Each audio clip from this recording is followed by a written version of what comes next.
नमस्कार दोस्तों, स्वागत है आपका हमारे YouTube चैनल स्टूडेंट चौपाल में। दोस्तों, आज हम जीआईसी प्रवक्ता परीक्षा 2015 का जीएस का क्वेश्चन पेपर सॉल्व कराने वाले हैं। तो आप लोग वीडियो को पूरा देखिएगा। और इससे पहले 2008, 2009 और 12 का मैंने क्वेश्चन पेपर सॉल्व करा दिया है। तो आप लोग अगर अभी तक उस वीडियो को ना देखा हो तो वीडियो का लिंक मैं वीडियो के डिस्क्रिप्शन में दे दूंगा, आप वहां से आके देख सकते हैं। और अगर आपने अभी तक हमारे चैनल को सब्सक्राइब ना किया तो चैनल को सब्सक्राइब कर लीजिए। और दोस्तों, टेलीग्राम चैनल को भी ज्वाइन कर लीजिए। टेलीग्राम का लिंक भी मैं वीडियो के डिस्क्रिप्शन में दे दूंगा, आप वहां से आके टेलीग्राम को ज्वाइन कर लीजिए। और दोस्तों, कुछ दिनों में बहुत जल्द ही यूपी जीआईसी प्रवक्ता से रिलेटेड पीडीएफ या स्क्रीनशॉट वगैरह मैं आपको टेलीग्राम चैनल पे देता रहूँगा, तो आप वहाँ से अपनी तैयारी को बेहतर कर सकते हैं। चलिए दोस्तों, वीडियो शुरू करते हैं। दोस्तों, वीडियो शुरू करने से पहले मैंने लास्ट वीडियो में आपसे 2 प्रश्न पूछा था, उसका जवाब दे दूं, फिर आज का क्वेश्चन सॉल्व कराते हैं। दोस्तों, मैंने पूछा था कि जब पंचायती राज संविधान संशोधन के द्वारा संविधान का एक अंग बन गया तो उसके बाद किस स्टेट में सबसे पहले चुनाव हुए थे। तो दोस्तों, उसका राइट आंसर था मध्य प्रदेश, एमपी में सबसे पहले चुनाव हुए थे संविधान संशोधन के बाद। और दूसरा प्रश्न मैंने पूछा था कि पंचायती राज किस सूची का विषय है। तो दोस्त, उसका आंसर है दोस्तों राज्य सूची का विषय है। राज्य सूची का विषय है दोस्तों। चलिए दोस्तों, और दोस्तों एक सवाल मैंने पिछली बार वीडियो में कहा था कि आप उसे कर लीजिएगा, लेकिन मैं उसका थोड़ा सा सोल्यूशन बता दे रहा हूँ। हो सकता हो कि बहुत से स्टूडेंट ना कर पाए और कमेंट करके वो हमसे पूछे भी ना हो, तो मुझे लगा कि उसका सोल्यूशन बता देना चाहिए, तो मैं बता दे रहा हूँ। दोस्तों, ये देखिए, ये सवाल था कि आकृति में वृत्त की पीटी एक स्पर्श रेखा तथा एक छेदक रेखा पी ए बी इस प्रकार है कि पीटी यानी कि ये देखिए, ये 12 सेंटीमीटर है और ए बी यानी कि यहाँ से लेके यहाँ तक ये 7 सेंटीमीटर है। तो पी ए की इसकी लंबाई दोस्तों पूछा गया है। तो क्या करना है दोस्तों, ये देखिए 12 सेंटीमीटर दिया हुआ है, आप इसको पी ए को एक्स मान लीजिए। तो और ये 7 है। तो दोस्तों, अगर मान लीजिए कोई वृत्त है और उसको इस तरह से स्पर्श रेखा एक टी पे स्पर्श करती है और ए और बी में छेदक रेखा के रूप में इस तरह करती है, तो उसका दोस्तों एक परिमेय होता है, उसका फार्मूला होता है कि पी टी यानी कि ये पी टी का स्क्वायर कर दीजिए पी ए और पी बी का मल्टीप्लाई कर दीजिए। तो देखिए दोस्तों, मैंने यहाँ पे क्वेश्चन को सॉल्व कर दिया है, आप इसको देख लीजिए, इसका स्क्रीनशॉट ले लीजिए, मैं जल्दी जल्दी आपको बता देता हूँ। पी टी का square into equal to P A into P B. तो यहाँ पे दोस्तों पी टी का 12 का स्क्वायर कर दिए, पी ए की वैल्यू दोस्तों एक्स मान लीजिए। तो जब दोस्तों ये एक्स होगा, ये पूरा पी और ए से एक्स होगा, ये दूरी एक्स होगा, तो यहाँ पे अगर ये 7 दिया तो ये यहाँ से लेके यहाँ तक की दूरी x+7 हो जाएगी। तो मैंने x+7 लिख दिया, इसका स्क्वायर कर दिया और इसका दोस्तों आपस में यहाँ पे इसका मल्टीप्लाई कर दिया। अब दोस्तों देखिए, मैंने यहाँ से इसको इक्वल 144 को इक्वल के इस साइड ले आया, तो इधर 0 बच गया और ये x² + 7 माइनस 144 हो गया। अब दोस्तों, इसको मैंने सॉल्व कर दिया। अब ये द्विघात समीकरण बन गया दोस्तों। इसको सॉल्व करने का तरीका आपने पढ़ा होगा कि जो यहाँ पे रहता है इसका मल्टीप्लाई x के जो कोफिशियंट होता है उससे करते हैं। तो 144 का जब मल्टीप्लाई एक्स क्या है, कुछ नहीं है, तो एक मान लेते हैं, तो करेंगे तो 144 आएगा, और यहाँ पे माइनस है तो -144 आएगा। दोस्तों, इसको बीच वाले को ऐसे तोड़ना है कि जोड़ने पर +7 आए और गुणा करने पर 144 आए।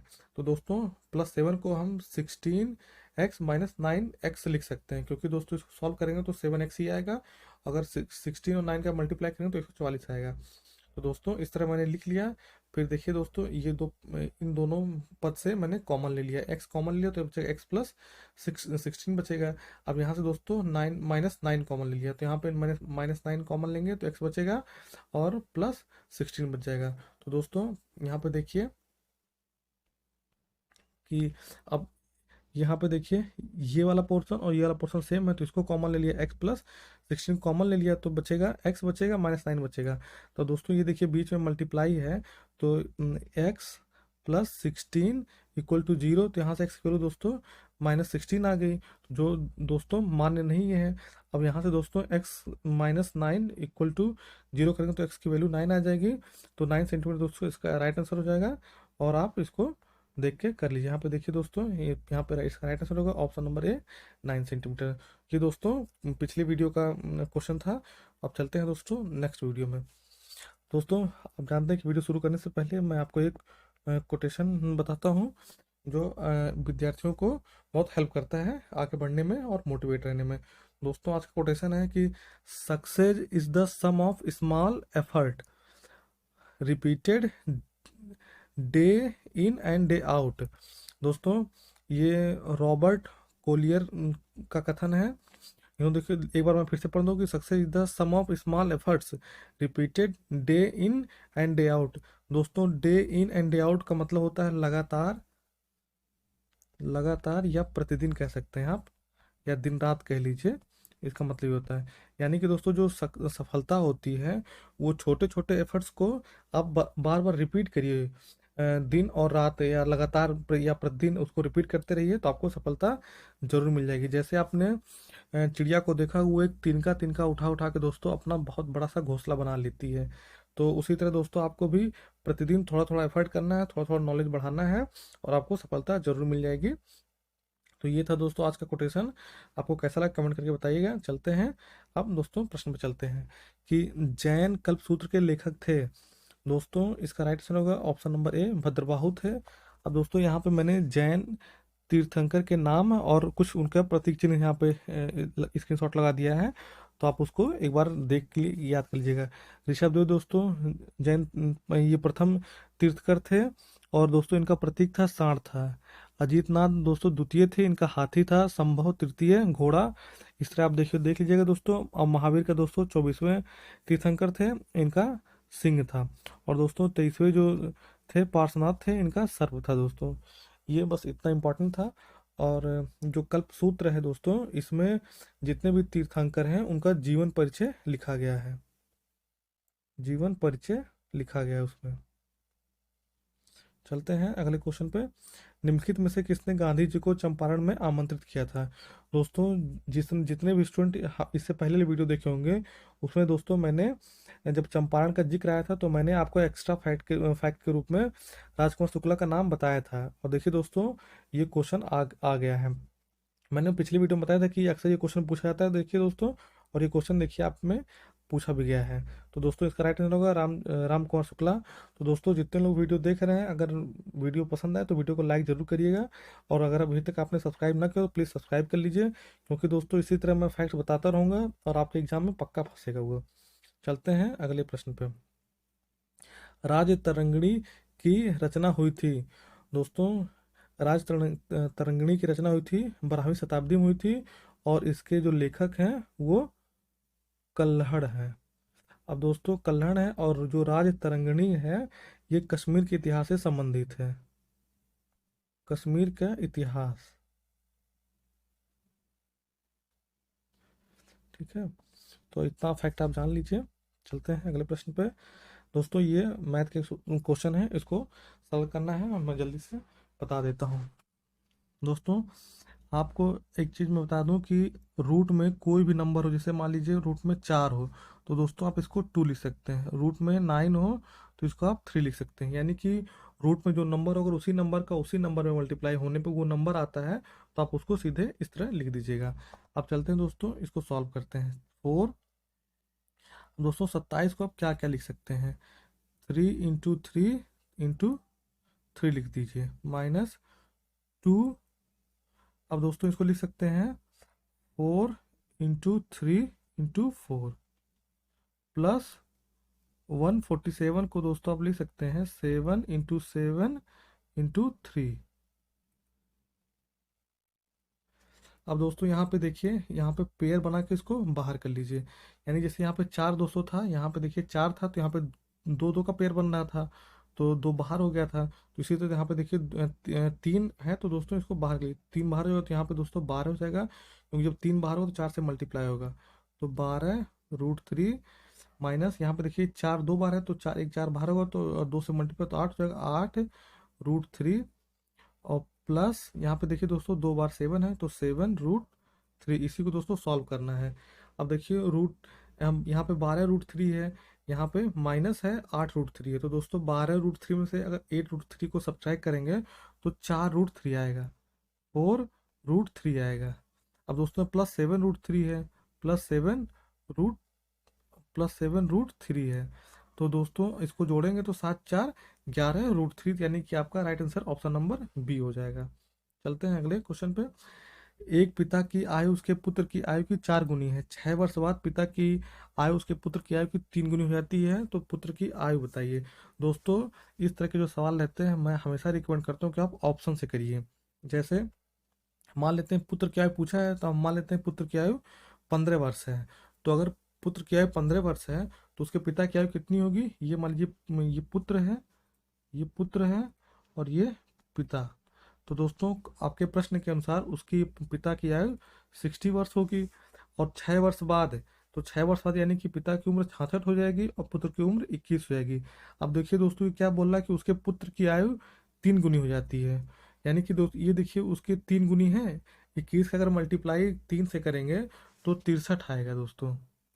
यानी यहाँ पे 66, यानी कि उसके पुत्र की आयु 15 वर्ष नहीं होगी। अब ये देखिए दोस्तों, मान लीजिए ऑप्शन नंबर सी लेते हैं, 12 वर्ष।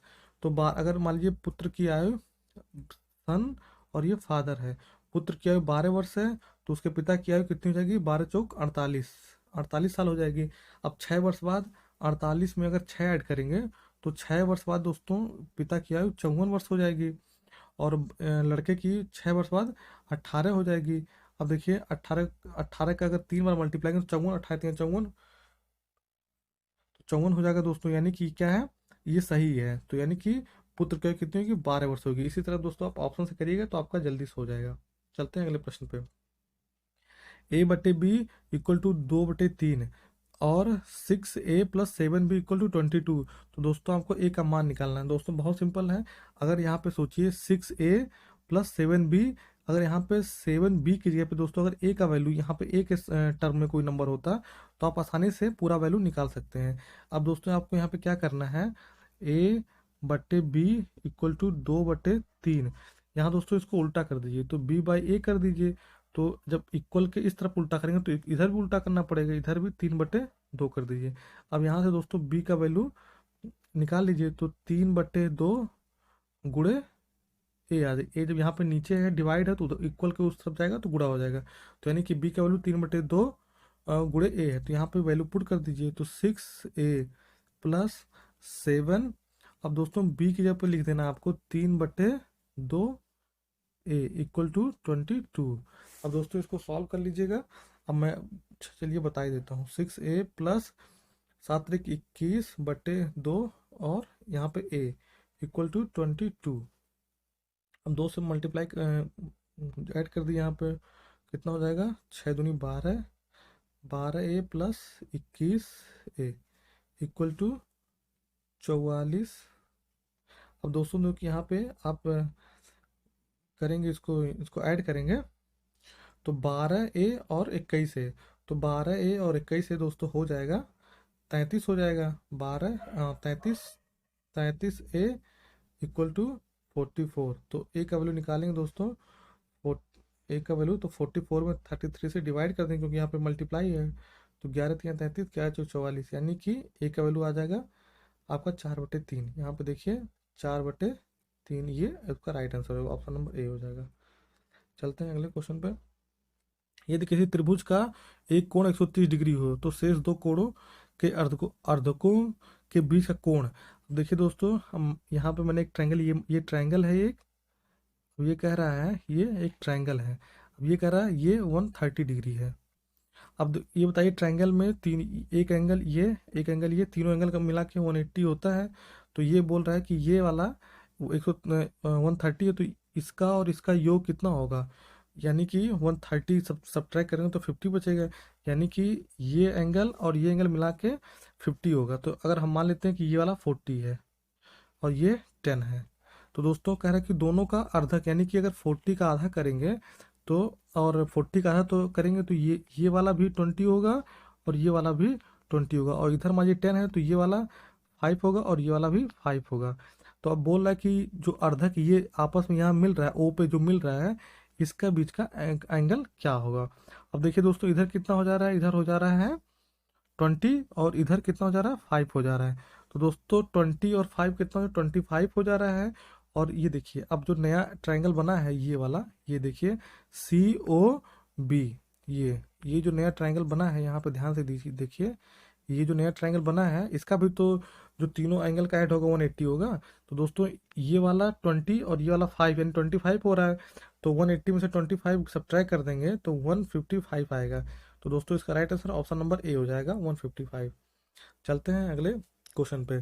12वीं पंचवर्षीय योजना में कृषि की लक्षित वृद्धि दर थी दोस्तों ये 4% थी। चलते हैं अगले क्वेश्चन पे। निम्नलिखित वर्षों में किस वर्ष कृषि तथा समृद्धि क्षेत्रों की सकल घरेलू उत्पाद में समृद्धि दर सबसे कम थी? तो दोस्तों इसका राइट आंसर होगा 2008, 2008 या 9। दोस्तों इसका right answer option number B होगा। चलते हैं अगले। दोस्तों इसका लग रहा है कि मुझे ऑप्शन नंबर सी होगा क्या? अब एक बार इसको मैं कमेंट करके बता दूंगा। इसका राइट आंसर मैं आपको कमेंट करके बता दूंगा, थोड़ा सा कंफ्यूजन है इसका, बी या सी में थोड़ा सा कंफ्यूज हो गया हूँ। चलते हैं दोस्तों। फ्लिंट कांच की एक छड़ जब कार्बन डाई सल्फाइड में डुबो जाती है तो प्राय अदृश्य हो जाती है।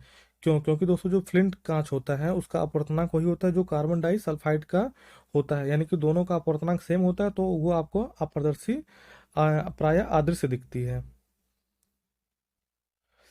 कपड़ों को नील लगाया जाता है क्योंकि? दोस्तों इसका राइट आंसर आप ऑप्शन पढ़ लीजिएगा, मैं इसका राइट आंसर बता दूं, ऑप्शन नंबर डी इसका राइट आंसर होगा। क्योंकि जो नील होता है वो पीले रंग का पूरक होता है और ये सफेदी उत्पन्न करता है। चलिए दोस्तों, समस्थानिक रखते हैं।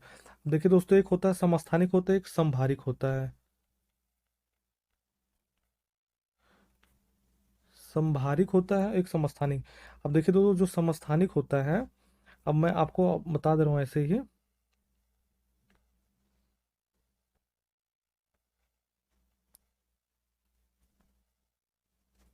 देखिए दोस्तों, अब यहाँ पे ये जो ऊपर होता है, देखिए समभारिक, भार हमेशा सर पे ज्यादा महसूस होता है।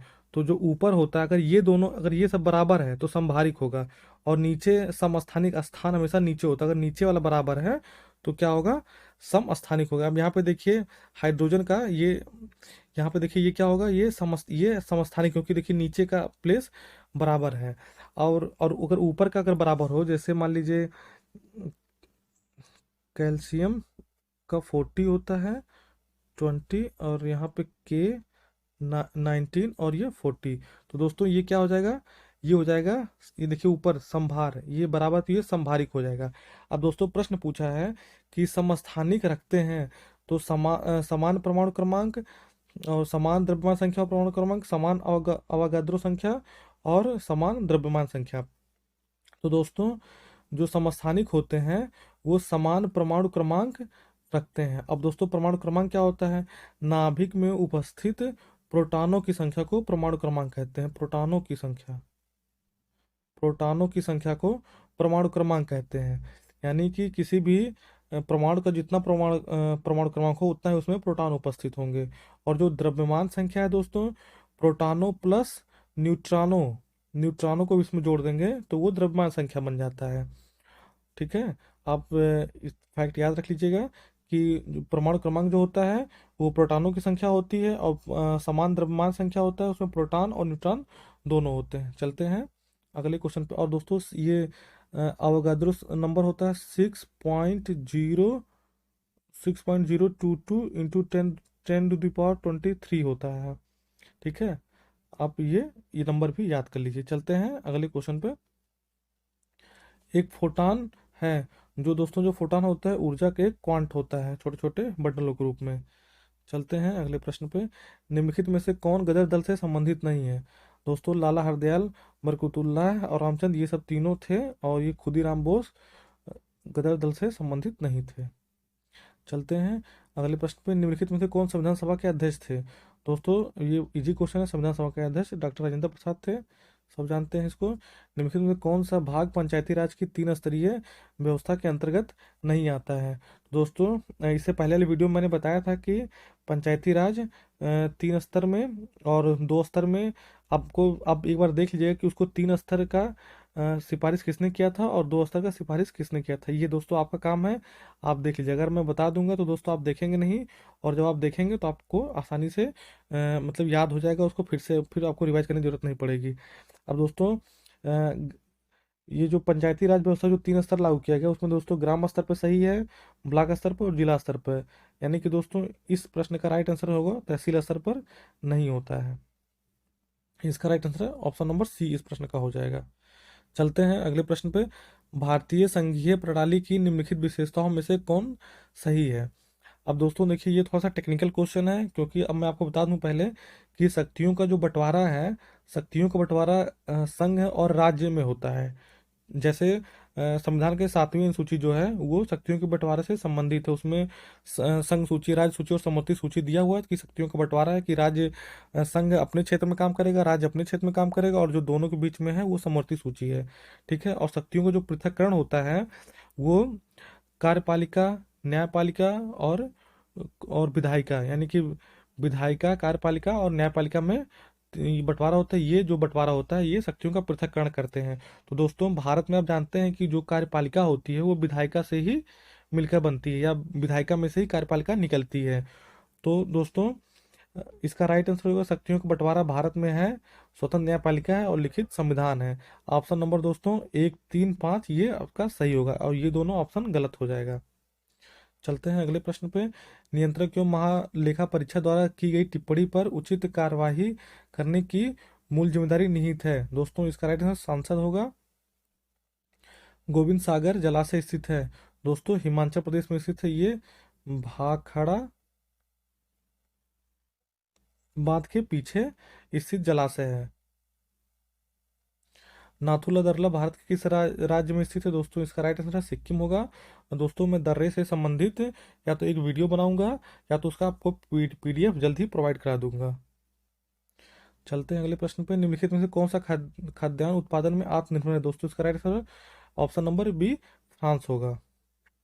चलते हैं अगले प्रश्न पे। यूरोप में 4 राजधानियों से होकर प्रवाहित होने वाली नदी है। दोस्तों इसका राइट आंसर होगा डेन्यूब नदी है। अब देखिए डेन्यूब नदी कहाँ कहाँ से होकर किस गुजरती है। दोस्तों वियना से, ब्रास्तिलावा से, बुडापेस्ट से और बेलग्रेड से होकर गुजरती है। निम्नलिखित में से कौन सा एक भारत में निदेशित कोर उद्योग में सम्मिलित नहीं है। दोस्तों आपको दोस्तों पहले कोर उद्योग जानना है कि दोस्तों कि कोर उद्योग, दोस्तों भारत में 8 प्रकार के कोर उद्योग हैं। उनका नाम देखिए यहाँ पे है कोयला, कच्चा तेल और नेचुरल गैस, रिफाइनरी प्रोडक्ट, ये भी है दोस्तों, उर्वरक, इस्पात, सीमेंट, विद्युत। तो देखिए दोस्तों सीमेंट है, स्टील है, कोयला है, तो यानी कि इसका राइट आंसर होगा सॉफ्टवेयर, इसका राइट आंसर हो जाएगा। चलते हैं अगले प्रश्न पे।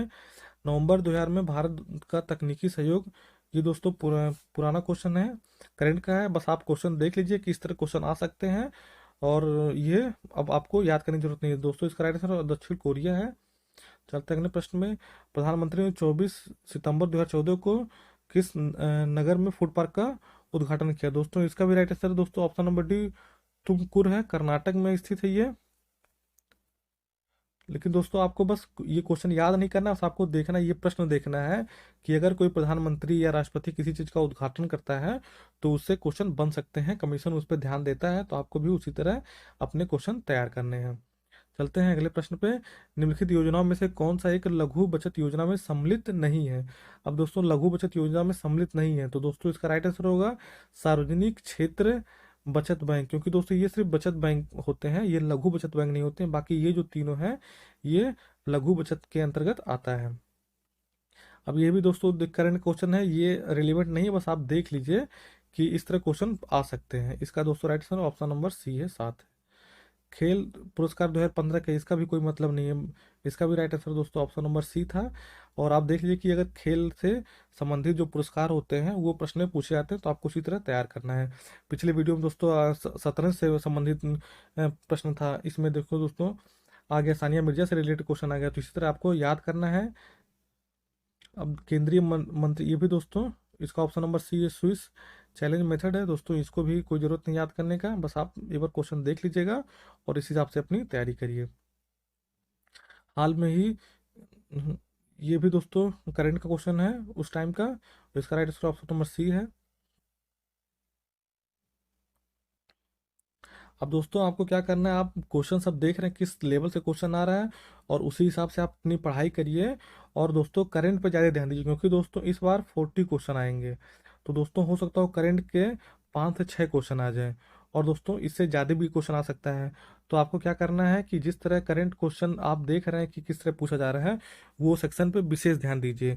और दोस्तों जिस तरह मैं बताता हूँ, आप एक नोटबुक लीजिए, और उसमें दोस्तों सेक्शन वाइज सभी क्वेश्चन को लिख लीजिए। और उसके बाद दोस्तों आपका जब 6-7 सेट हो जाएगा, तो आप क्वेश्चन को रिवाइज करते रहिए, और देखिए क्वेश्चन किस सेक्शन से ज़्यादा पूछे जा रहे हैं, और उस सेक्शन पे आप फोकस करिए।